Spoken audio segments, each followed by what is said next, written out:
Hey everybody, welcome back to the channel. Today I spoke with Drew Wolfer. He is over Wolfer Finance and Presend. Let's get into it.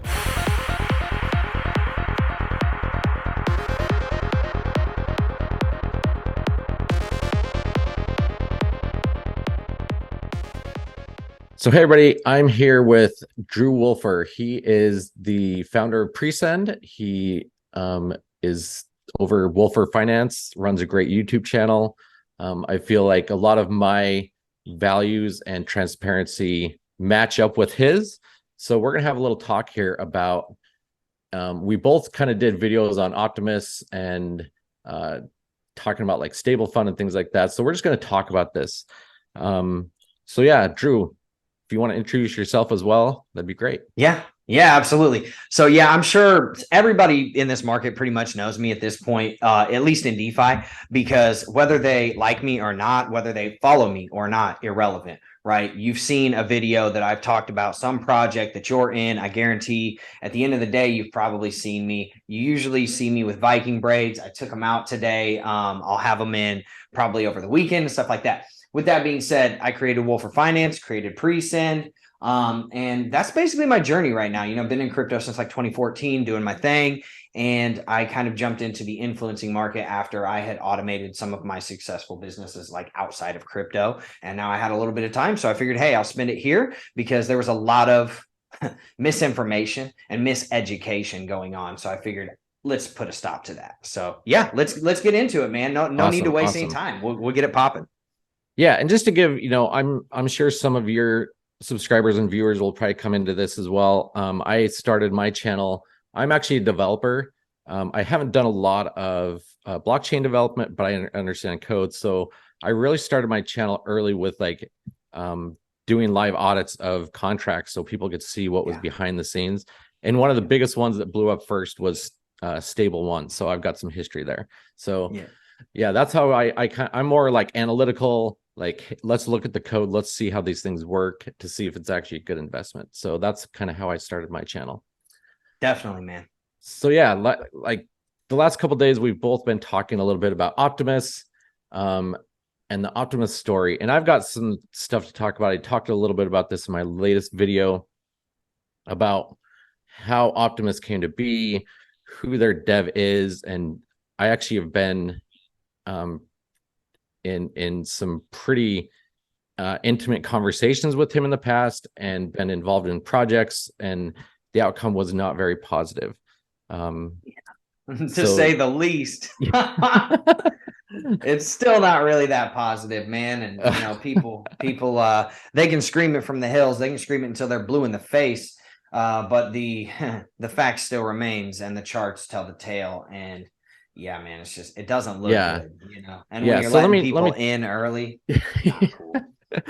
yeah. So to give you some background, Drew, back when this was early days of like the ending of Stable One, which is now Stable Yep. Fund. It's wild. We kind of went through phases of ROI, and then ROI dApps were just pure Ponzi that people just moved one to the other. And then we went into Yep. this, quote unquote node. They weren't really validator nodes. They were just basically a Ponzi doing the same thing. Yep. Um, and in that time of ROI dApps earlier this year, I got involved with a developer and a few people that were just kind of sick of ROI dApps and whales kind of jumping in and destroying people. And there's this thing was created called Multimatic, and they created this thing, and like I was like part of the team. We're gonna like try to stick it to the whales, and this thing took off. It got a bunch of investment, and the way it worked is you could put money into this thing, and then when the lockup period ends, you could like look at the contract balance, and if it was still healthy, you could lock up for another day or another week or whatever. They had that functionality. Well, all of a sudden, the contract balance started to drop a little bit, and people started complaining that when they hit the snooze button that would or the withdraw button to get their returns, it locked up their funds for 7 days, and nobody knew what was going on. So we went to the Yep. developers like, hey, do you know what's going on? And the first day is like, oh, I have no idea. And then the next day we're like, hey, this is a big problem. And he's like, oh yeah. So I thought it'd be, to keep the funds locked up, I would switch that button out so people wouldn't take their funds out.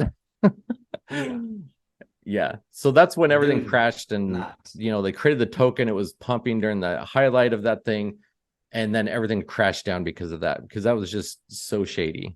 Yeah, no, Yeah. it definitely was, man. Here, and I'm gonna show everybody really quick. This is just so that everybody can have a reference, man. This is Ultramatic, which is Multimatic. All right. And I showed this in my live stream the other day, but literally, I mean, what does this look like to you? Does this look like a good project? Like, absolutely not. This is just a rug chart. That's all it is. It went up, boom, 1, 2, 3, 4, 5 days. Bam, 1, 2, 3, 4. Just as many days to go up. It went down, and now it's a 0. So yeah, just so everybody knows, man, that's exactly what he's talking about. So Yeah. not good. And Yeah, and to kind of tie that in, who's involved in Ultramatic, man, and Multimatic, whatever it was called, right? Who's involved in that? Because I've heard some rumblings. Oh, well, that was none other than Tuna. Oh yeah, which is yeah. yes, the behind Optimus. After that, he got involved in, he created something called Defi, and that's when DeFi dude got involved with Tuna, is during Defi, and they hatched a plan where they would create this new, algorithmic coin, rebase token. I think a lot of people have rebase PTSD. Yep. But they're like, hey, this thing's stable and you're going to make profit. And there's bot trading, right there, bot trading that works. Yep. And AI keeps the floor price. Come on. Yeah. Oh, this is the best part. Earn 1% a day, guaranteed passive income. Love it. Passive income. When people say passive income, I just laugh, because when I think passive income, I think of something that's going to last for years. Yeah. And name one project that's lasted 4 years in DeFi that you could consider passive income. Well, none, except for yield nodes, and we saw what happened, right? Yeah. And you gotta love the 3-page white paper, bro. Love that. That's the most bullish part of this, the 3-page white paper. That took a lot of time to write. There's a lot of thought in that. And then here's their chart, by the way. Everybody's like, oh, it eats up these buy orders. Dude, this is what people don't understand about this isn't stable fund. This is what people don't understand about Optimus, is they're like, oh, it ate up the sell orders. Oh, it's so good. The algorithm's killing it. Yeah, it's using its own liquidity. And first off, I don't even know if you can prove that this wasn't just them doing it. And if they were the ones that triggered that sell, right, then at the end of the day, it didn't move anything in or out of the liquidity. It literally it was wash trading, right? That's what that's called. Now, if this was actually a whale that did this, and it went and they said this was a $250,000 sell, right? Well, it was at $1.54, and then it went down to $1.36. All right. I just want to show some people some math real quick, because I know people were talking all this mess about my last live stream. They were like, oh, you don't know how the liquidity pools work and blah, blah, blah. Well, all right. I'm going to show you how liquidity pool works. We'll call it 154 all the way down to, what did I say it was? 135. We'll call it 135, right? Minus $1.35. All right. So 19 cents, guys, right? And look at what's here, right here. Okay. The liquidity, there's 5 mil. Okay. Now let's pop this back up really quick. So 19 cents divided by that $1.54. All right. 19 divided by 154. All right. That's 12%. So $250,000 made that price tank by almost 12.5%. All right. Now let's divide that by 1. 12.5% goes into 100, or we'll say 12.3%. 100 divided by 12.3, it goes in 8 times. All right. So that $250,000 buy or sell would literally be $2 million out of the liquidity pool, could take this thing all the way down to 0, right? That's crazy. So if $250,000 is making this thing lose its range that quickly, dude, literally it would take like maybe, I don't know, 10 of those sells to take this liquidity down. But here's the caveat that I want to show you. This $2 million right here, this is all that matters, because when you go down here and you look and you see how much, this is Optimus. This stuff doesn't mean anything. You can't go to the store and buy a Snicker bar with Optimus. Nope, they're going to laugh you out of the room. And then the thing that matters is the USDT. That's the stable coin. That's something you can actually do something with, right?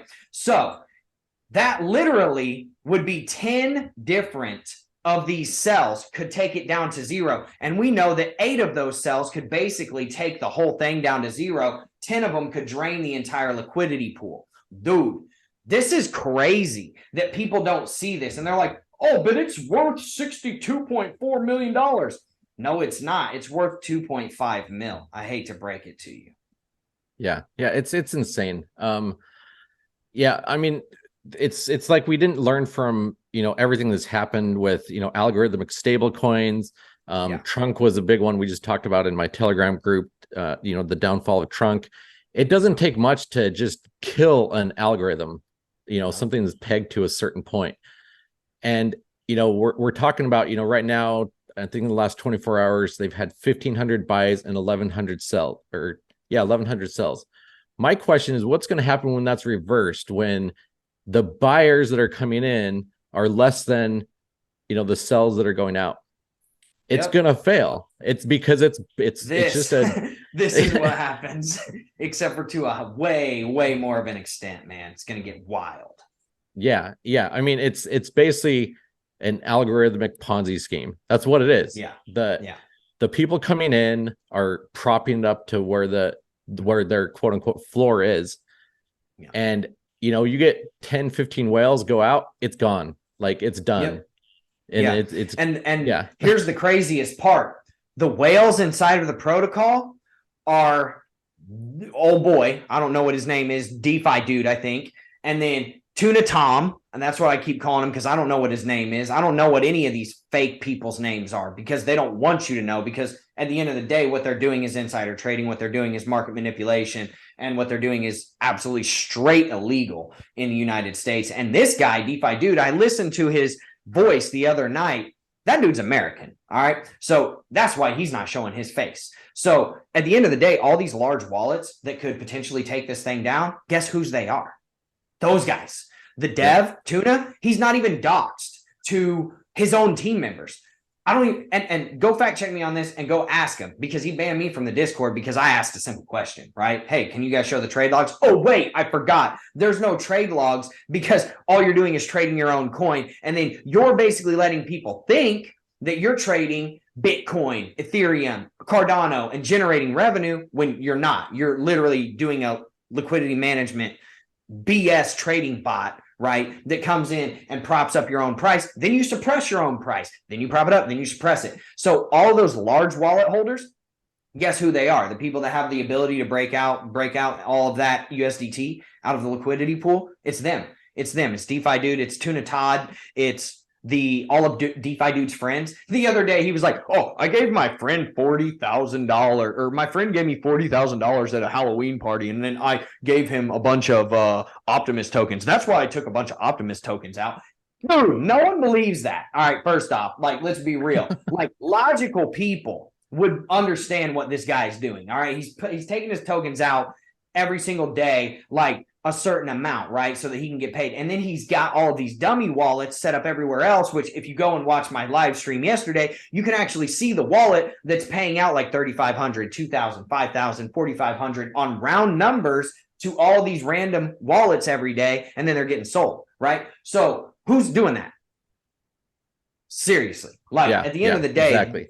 They have the power to drain the entire liquidity pool by themselves. And I saw his live stream last night, because he went on and tried to like counteract what he said was me fudding his protocol, which we can get into that in a second. But he tried to counteract that by saying, oh, I know who all of these people are in these top wallets. And one of them's, Tuna Tommy. The other one's, Ruggy McGee over here that we don't know who he is. Then this one's me. This one's my buddy. This one's my wife. This one's like, so basically they're all you. Okay. At the end of the day, they're all you. Right. And then he's like, but I know this person's not going to dump. I know this person's not going to dump. Wrong, dude. Like, let's go back. Yeah, it's totally a retirement fund for him and his friends. Like, that's what it is.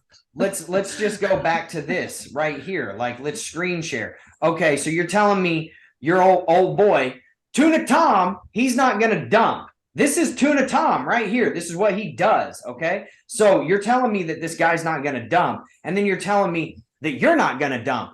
Okay, bet. Put your money where your mouth is then. Why don't you lock your tokens?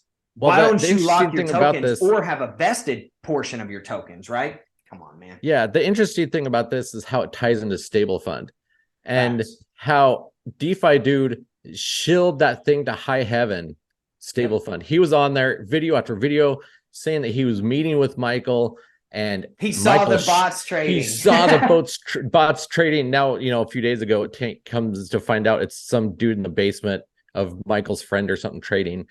He shilled that thing, and then a week or so before Optimus happens, he dumps everything. He removes all of his videos, like stable fund didn't even exist to him.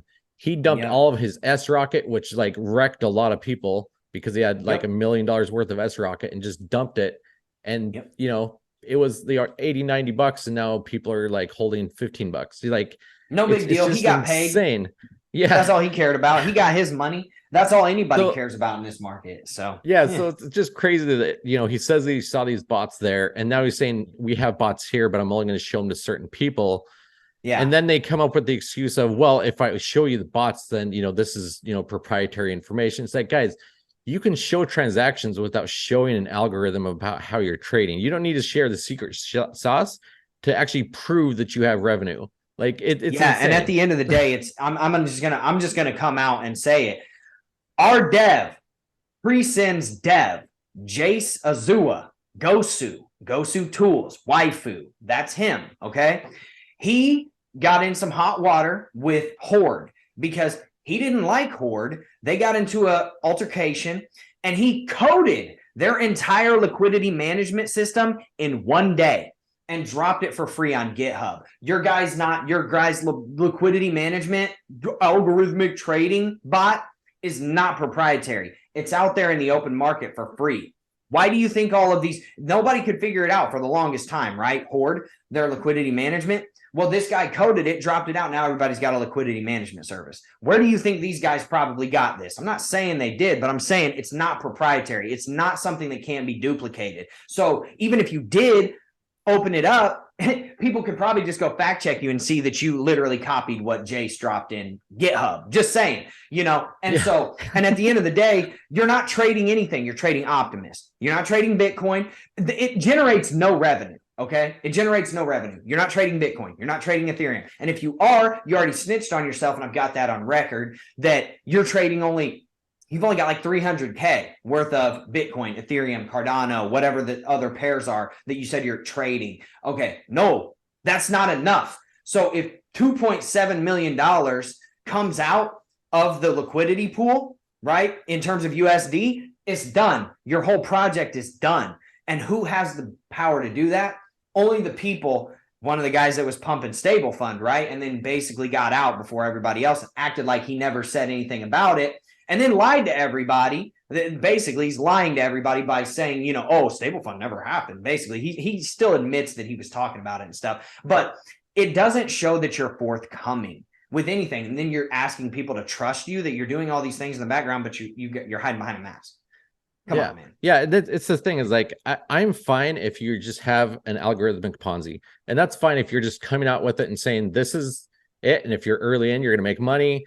This is the game. And I respect that. That's fine. But if you're going to try to tell me that this is a long-term investment for people, we have people in, all over the world that don't have a lot of income that are just believing this stuff and then like throwing, their life savings or something into something like this. And these guys sleep at night knowing that it's not exactly what they're selling. And it's insane. Yeah. just be real. At the end of the day, just be real. If you're not going to be real with anybody, at least be real with yourself, and then be real with the people that you're pumping all of this to, because at the end of the day, man, the chickens are going to come home to roost. And, again, that's why, everybody talking about, oh, I'm scared for my family. I'm scared for my family. Why isn't David Moss dead then? If that's a real thing, why isn't David Moss dead? Why didn't his kid get kidnapped? Dude, because that's not the real excuse. The real excuse is what we're doing is illegal. That's why David Moss is getting investigated by the SEC and the CFTC and the federal authorities in the United States. So it has absolutely nothing to do with your family. It has everything to do with the fact that everything that you're doing is illegal. Let's be real. Well, and then after I saw your video and my video, there's lots of screams of FUD. And I don't know. The problem with FUD right now is people don't even know what it means or even know what they're talking about. You come into a group and you say, you bring up questions, about financials, about algorithms or anything, and they just say, you're FUDing. It's like, guys, if I make a real investment in real world, like stocks or something, I go research the company. I go look at their financials. I go look at their profit to loss ratio. I do all this stuff, and they don't hide any of that stuff. So if somebody asks those questions, they're being a good investor. They're not being, an idiot and throwing their money at whatever. That's not FUD. It's called like wanting answers about what you're actually sticking your money into.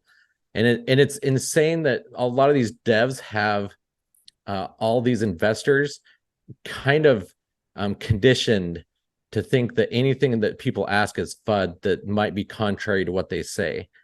Yeah. And it's one thing in DeFi that just drives me insane. Yeah, it goes back to those like studies that they did on like the monkeys and stuff, where it was like, this monkey didn't like they would do these. It's like conditional.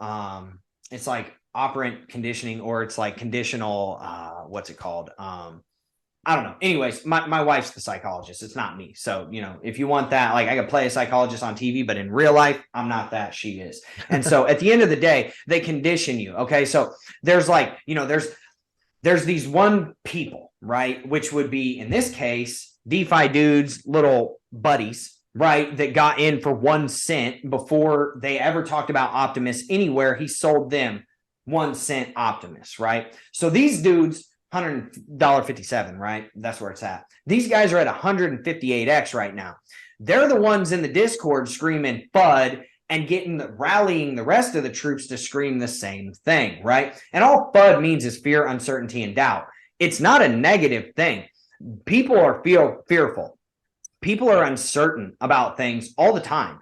I'm uncertain that my pizza is going to be fully bubbling. The cheese is going to be fully bubbling, right? I'm uncertain of that right now. And I'm doubtful that they're actually going to get here in the 30 minutes that, they quote. But is that negative? Is that a negative? Should I put a negative connotation on that? No, because at the end of the day, I'm going to get my pizza. All right. So at the end of the day, all these people are doing is just asking a question. And if you can't hold up, real talk, like snow melts under heat, right? So when you've got a bunch of snowflakes out here that are your investors and you don't have any real warriors, any real Spartans, you don't have Achilles right here, sticking and moving for you, because I promise you, come inside the Wolf for Finance Discord, ask a question, do it. They'll answer you and they won't badger and berate you and scream FUD.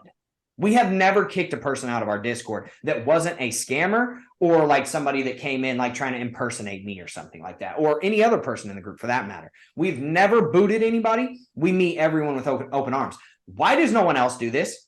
Legitimately. So yeah, that FUD stuff, man, that's not even a part of my vocabulary. And utility now is also not a part of my vocabulary, because you've got people like Brian Legend and Safu, right, going out saying, oh, we basically forked Binance Smart Chain and then we added an auto rebase layer on top of it. Utility. Utility, bro. Oh, you're right, dude. No, use case. Go check it. Use case. Yeah, baby. that's another thing I want to talk about is like, there's all these tokens, and they say they have quote unquote utility.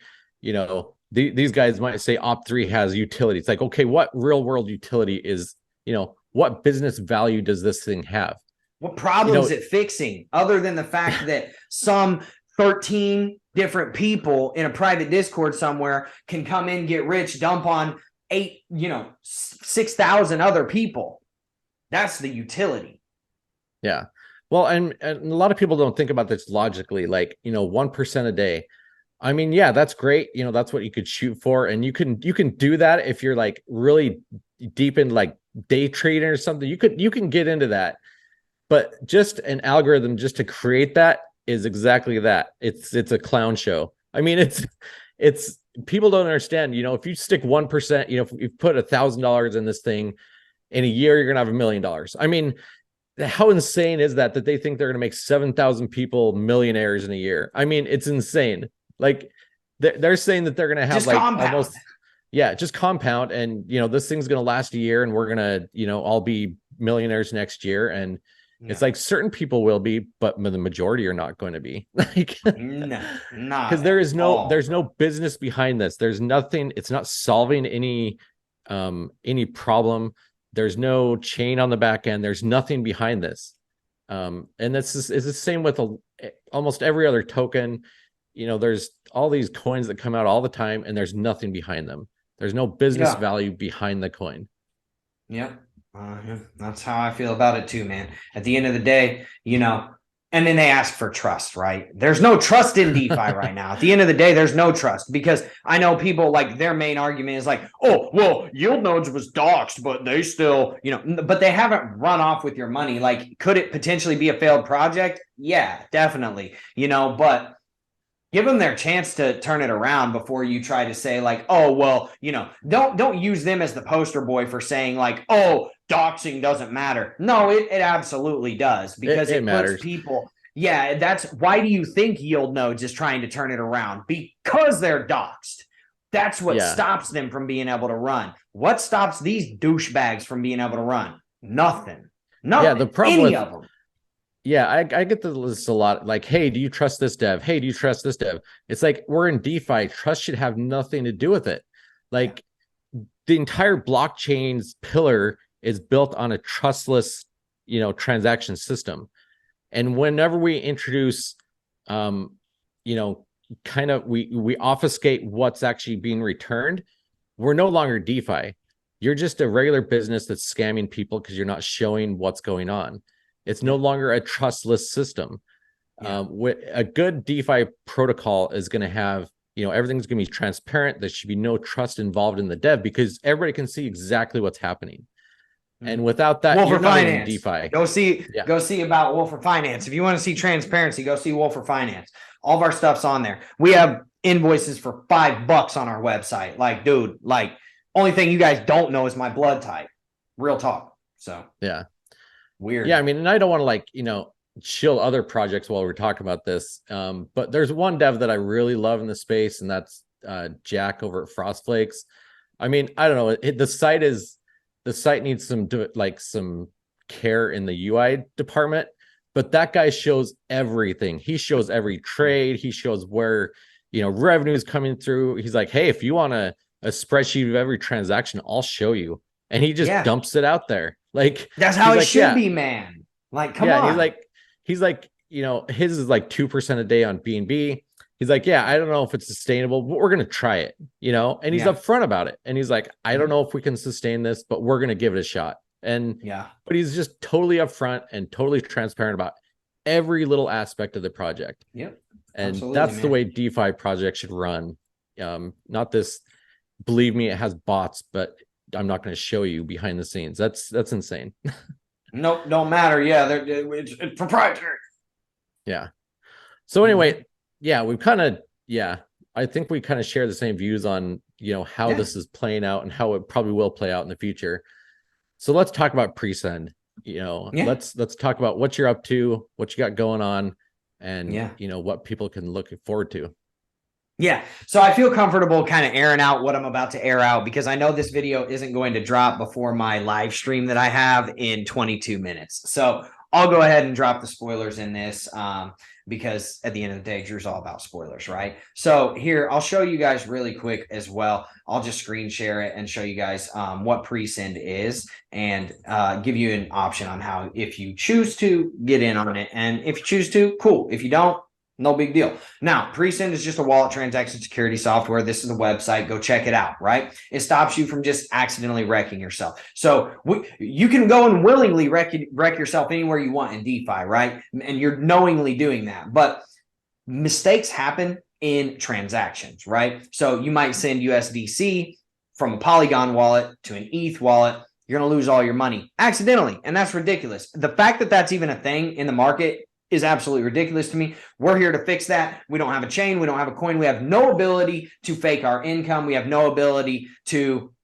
prop up anything because there's nothing to prop up, right? So you can actually invest in this, and you can go and mint an NFT, and that is going to stay open until Sunday night. And if you see today is the 4th, it stays up until the 6th, which is Sunday, and it will close Sunday night sometime. I'm not going to tell anybody when.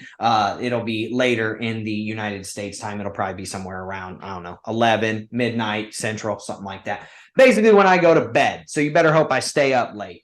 And so that's basically how you can get in on Presend. There's only 7,500 NFTs. There's, already 2/3 of them already minted, and there's been like almost 1,000 of them minted in like the past 2 or 3 days. So if you don't know about Presend, go look into it. And then basically, if you want in, you want in. That's great. Now, what Presend is doing is that's it. We're just literally a software company, and we're protecting people from just accidentally ruining their portfolio potentially by losing a lot of money. Because the thing is with crypto, a lot of people we're not trying to protect you going into MetaMask. We get it. MetaMask like puts it where it needs to be, right? We're trying to protect you when you're trying to take your money out of MetaMask, go into Coinbase, Binance, Crypto.com, KuCoin, all these different exchanges that have all these different wallets that you can just make a really quick mistake on and potentially lose thousands of dollars. Because let's be real, nobody's putting $5 into an exchange. They're putting thousands of dollars into an exchange. That's a very costly thing to do. So what Presend does, if you're an NFT holder, is obviously you get a portion of our income. And we could be generating tens, if not hundreds of millions of dollars a year, especially with the partnership that we have brewing in the background that I'm under NDA. I can't talk about it, but we'll just say that they're potentially going to be integrating us inside of their whatever it is, because I don't want to give any spoilers, and I also don't want to get like sued because I'm under NDA, but they are like $1 billion company. So you can go and make your own inferences from there. And that's that. Now, the Chrome extension is about to come out within the next probably 7 to 10 days. We are testing the smart contract right now, and then our smart contract audit, today is Friday, will most likely be started by the end of the day today, and it is getting audited by Hacken. So it is not just some BS, protocol, XYZ. Yeah, XYZ auditors. Like, these are the best people in the game. Then we're going to be rolling out the affiliate on top of that for all of our influencers. So the Justin Pratts of the world, you can have an affiliate and actually kind of go out and, preach Presend gospel, and hopefully some people get in. You can make some money off of it, and so can they, right? And they can actually save money. That's the whole point. The point of this isn't necessarily to make money. The point of this is for you to not lose money. Okay. Preservation of capital. Right. So with that being said, we'll be rolling out that affiliate feature within the next few weeks as well, so that everybody else can get in on it, and, everybody can have their affiliates and blah, blah, blah. Then comes the pen testing from the HackerOnes and the Rapid7s of the world. So once that Chrome extension has that affiliate feature in it, we're going to have them go, the white hat hackers go and actually try to break Presend. And these are the guys that are working with, Amazon, Google, Microsoft, trying to break all their stuff. And those are going to be the people that are pen testing our stuff. And then once it's there, moon's of Jupiter, baby, let's get it. So that's Presend in a nutshell. And you can go watch my AMAs on it and stuff like that. At the very least, it'll be entertaining. So yeah, sounds great. But it sounds, like we said, it's got a actual business case behind it. It's got, something it's trying to solve, which is great. Weird. And fantastic. Yeah. Weird. Yeah. Weird. Yeah. Investing into actual business value. I don't know. Who'd have thought? It's like you can go in for $250 BUSD on Binance Smart Chain right now and invest in like a Silicon Valley startup. Dude, how is this is DeFi, man. Well, this isn't DeFi. This is crypto. This is the NFT market. And that's what I did with Wolfer. I revolutionized what NFTs are used for. And we're doing it again with Presend, right? So the fact that you're basically able to invest in a Silicon Valley level type of startup for not being an accredited investor, dude, I don't know what else I can say. Yeah. Yeah, that's amazing. Well, I will definitely leave a link below for everybody that wants to check out Presend. You know, I encourage everybody to check out Drew's channel. Go check everything out. And yeah, anything Yeah, else you just want to do your leave? research. Yeah, Yeah. nah, just do your research. I don't want people to like go and buy it because I'm saying like, oh, Presend's good, or Justin says, hey, I'm going to leave a link. The link is there for you to go and look at it, all right, and make your own inferences from there. Because if you can't see the vision of Presend, man, I don't think your mind frame is right. But think intrinsically about it and think like, huh, how much money could this potentially generate, and how many transactions could they potentially protect? And if you reach the right conclusion where you think this is a good thing, do it. If you don't, no big deal. Yeah. Sounds great. Absolutely. Well, it was great Well, talking thanks for with having you. me on the channel, man. Yeah. I appreciate it. I really do. You know, like I enjoy talking to people with like-minded, right? So, you know, we can, you know. Well, and it's one thing that, you know, just a final point that, you know, I think it's important that the DeFi community comes around and really roots out kind of these bad actors, you know, the scammers, because the problem is if we don't do it as a community, somebody else is going to do it, and that somebody else is either the government or big business, and it's not going to be the way we want it to be. So, nope. yeah, we've got basically a giant financial system that we can kind of shape and sculpt and make it, you know, a great thing, but it's up to us to do it, because if we don't, somebody else is. Absolutely, man. Yeah. Well, yeah, man. Hey, again, much love, dude. I appreciate it. And thanks to everybody for showing up, because time is precious. Time is of the essence. And you chose to spend yours with us today talking about this topic, and, you know, hearing me, you know, gab and blab on about Presend. So I just want everybody to know that I appreciate him. And, you know, I want Justin to know that I appreciate him as well. Yeah. Yeah. And so, yeah, much love to you, man. It's great to speak with like-minded people and trying to, you know, move forward with great projects. So definitely awesome. All right. Yeah, thanks everybody for joining with us. You know, leave a comment below. You know, for sure go check out Drew's channel. You know, subscribe to him as well. You know, subscribe down below if you're not a subscriber to mine as well. Like the video, get the notifications on, all that fun stuff, and we will catch you guys in the next one.